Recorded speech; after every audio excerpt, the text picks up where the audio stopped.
Yeah, so what I would do with somebody with 20 pounds to lose, well, first they have to get their diet in order and stuff, right?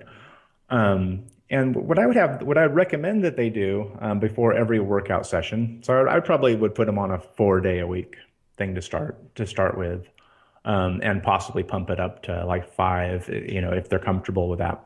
Like, maybe like Monday, Tuesday, Wednesday off, and then Thursday, Friday. That way they have the weekends off, they have the middle of the week off. Um, and I would have them start with, some form of resistance training because I believe that that's good just for your bones and all that stuff. And if somebody wants to gain muscle, obviously that would make sense.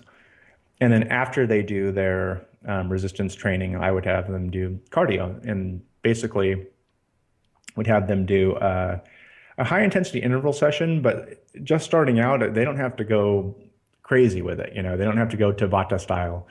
So I mean, that's intense, right? So they could go, if they're just starting out, they could maybe get on an exercise bike and then, you put the tension, do a warm up for like a minute or so, and then do 30 seconds where they're feeling a little bit of burn, like where their muscles are have to work kind of hard, followed by a minute of cycling at the lower intensity again. And I would just have them alternate like that for 15 minutes. So 30 seconds, kind of intense, and then back it down to be kind of mellow, and 30 seconds. You could even go more intense and gradually go like that. So 30 seconds at like level, I don't know, 10, followed by 30 seconds at level 8 or a minute at level 8, followed by the next 30 seconds, and maybe you'd pump it to like 11, right?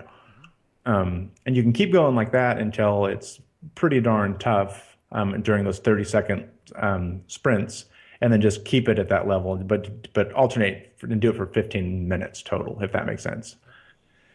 And then at that point, what I would have them do is get off the exercise bike and then choose a different piece of cardio equipment for their steady state cardio, for their more mellow cardio. And at that point, I like somebody to maybe go on a treadmill, is like ideal almost, and then just walk